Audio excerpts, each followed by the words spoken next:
All right, welcome everybody to a live Artful Tuesdays. Today I'm going to be reading a poem called Curfew Must Not Ring Tonight. This was a very famous 19th century poem written by Rose Harwick Thorpe, and it was based on a short story written in a quote unquote ladies magazine in the I think it's like 1860s. And the short story, which I actually I think I found the actual story that it's based on. I don't know that it's worth reading to people because it doesn't seem that amazing to me as a story. You know,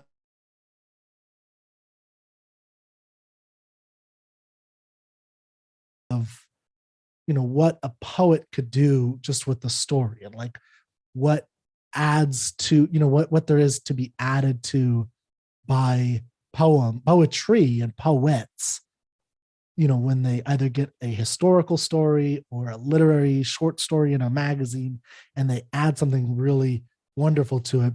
I think, to spice it up, to make it an exciting, exhilarating story. So I think I want you to experience this, if you haven't heard this poem before, through the poem before I tell you like the story. The poem is not super long. It is a kind of ballad, Henry Wadsworth Longfellow style poem. It is one that maybe you've heard of. It was very popular. I think, I've read places that the story that's based off and the writers that were involved in this poem in the 19th century were up there with Edgar Allan Poe and other writers of that caliber, Herman Melville, for instance, but they're, for whatever reason today, completely forgotten. So I'm going to just read this poem and read this ballad. I hope you enjoy the rhythm of the poem, rhythm of the ballad, and the story will come out pretty clearly. I'll just say one word maybe you don't quite know is sexton, which essentially is just the person in charge of the church. So she's this character. So it is a ballad, means it's a story, essentially. This character, Bessie, is going to be talking to a sexton for a second or two as she takes her wonderful journey into heroism and being a great heroine. Okay, let's look at this poem, or let's listen to this poem and enjoy Curfew Must Not Ring Tonight. England's sun was slowly setting o'er the hilltops far away, filling all the land with beauty at the close of one sad day. And its last rays kissed the forehead of a man and maiden fair, he with step so slow and weary, she with sunny floating hair. He with bowed head, sad and thoughtful, she with lips all cold and white, struggling to keep back the murmur, curfew must not ring tonight. Sexton, Bessie's white lips faltered, pointing to the prison old, with its walls so tall and gloomy, moss-grown walls dark, damp, and cold. I've a lover in the prison, doomed this very night to die, at the ringing of the curfew, and no earthly help is nigh. Cromwell will not come till sunset, and her lips grew strangely white, as she spoke in husky whispers, curfew must not ring tonight. Bessie, calmly spoke the sexton, every word pierced her young heart, like a gleaming death-winged arrow, like a deadly poisoned dart. Long, long years I've rung the curfew from that gloomy shadowed tower. Every evening, just at sunset, it has tolled the twilight hour. I have done my duty ever, tried to do it just and right. Now I'm old, I will not miss it. Curfew bell, must ring tonight.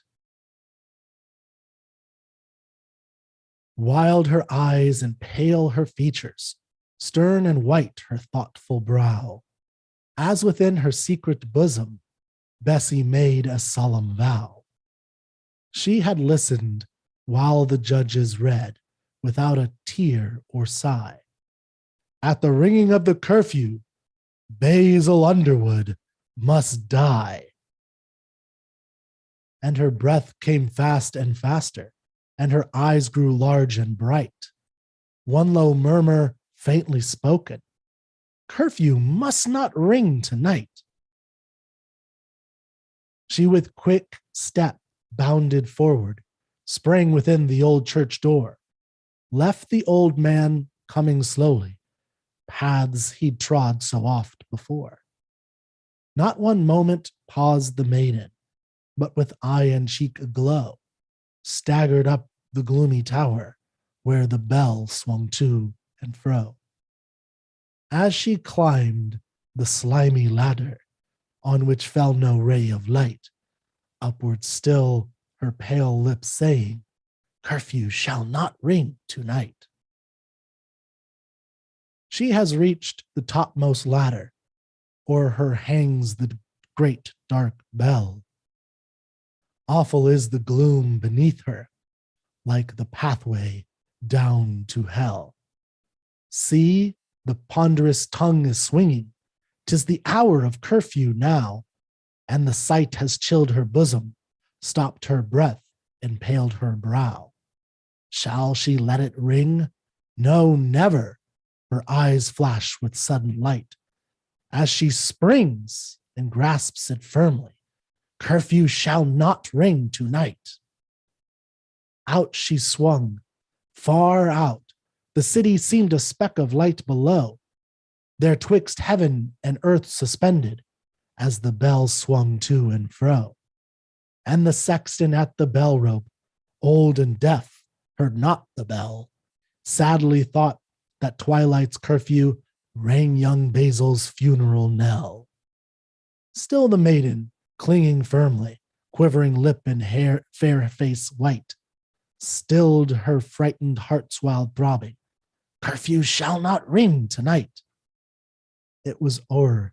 The bell ceased swaying, and the maiden stepped once more firmly on the damp old ladder, where, for 100 years before, human foot had not been planted. The brave deed that she had done should be told long ages after, as the rays of setting sun light the sky with golden beauty. Aged sires with heads of white tell the children why the curfew did not ring that one sad night. O'er the distant hills comes Cromwell.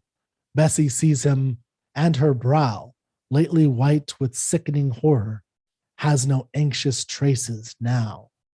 At his feet she tells her story, shows her hands all bruised and torn, and her sweet young face still haggard with the anguish it had worn, touched his heart with sudden pity, lit his eyes with misty light.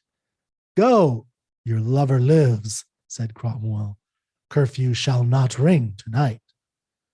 Wide they flung the massive portals, led the prisoner forth to die, all his bright young life before him.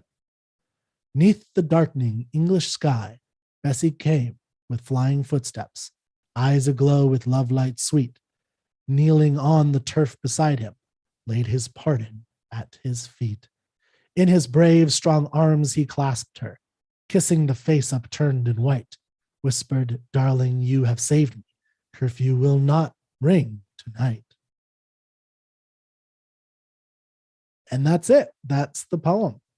I think, as you can see, and I'm going to show you a couple of images. I think this is from the original when it was published, or it was one of the publishing, because this poem, once published, I believe it was by basically the equivalent of a high school student in America. It became instantly a classic. There's the bell, and there were illustrations. There's young Bessie. And here's I think the church area. There's the church bell. So she had to jump in there, and you'll see Here she's talking to the old sexton who's deaf, and he's, represents the old order, although he's in the time of Cromwell in England. There's her young lover who's away, dashing man with his Guy Fawkes look to him. And he, is obviously not very happy about being about to be executed for, I assume, crimes against the Cromwell. So there's some more images. There's Bessie again being told off by the sexton, saying, no, this will not happen. Even though the sexton in the story, I think, wants to help, but he says, no, this is the way things have to be. They're judges. Some more images. Here's the sexton and his. Now here's Bessie climbing the old church bell that nobody had been into for hundreds of years. You can see the spider webs down here. There's an image from, I guess, the outside of the city landscape. Now, this is an interesting image. I haven't seen this one, so I don't know where the rope is. So out because my understanding was that she jumped on a rope and held on to it so that underneath the sexton swinging, he's trying to swing it, but he's deaf. He doesn't hear it, doesn't realize. So maybe there's another rope somewhere else. I'm not saying. Let's see. Out she swung, far out. The city seemed a speck of light below. There, twixt heaven and earth suspended, as the bell swung to and fro. For me, that's the image. And seeing this, I understand why they chose this line to show in the drawings, the paintings, whatever. That's the image that always struck me as so powerful. Is just the image of this young girl, really jumping and grabbing the rope. I mean, that takes a massive amount of courage. I don't know. I'm afraid of heights. I don't know if I could do that. I'd like to think that I could, but it's very courageous. So here's, I think, and now here he is, the sexton swinging the bell. And I guess, here's Cromwell coming. Now she begs him. There's his men. And now she's with her lover. There we go. So I don't know how it's laid out in the story, like how they laid out that in the actual poem. But I hope you enjoyed the reading of that. Today we're going to have a little bit of a short episode just so you guys can get a taste. I really think that adding a little bit of poetry into your life, especially if you have kids, this is a great one to read with kids, but it's got a simple cadence. There's a simple, fun story. I hope I tried to kind of emphasize, I hope I didn't do too much, emphasize the kind of rhythm that it had. Slowly England's sun was setting o'er the hilltops far away, filling all the land with beauty at the close of one sad day. There's a kind of clopping type of da-dump sound. I hope you enjoyed that. That's all I have for you guys today. Thank you so much. We will be back with a pre-recorded, I think, next Tuesday, and I will be doing some more poetry reading. And then soon we're going to be doing some, hopefully we'll be doing something with Cyrano de Bergerac and some more of the 8th grade plays coming up with Anne Ciccolella. So thank you very much and have a nice day.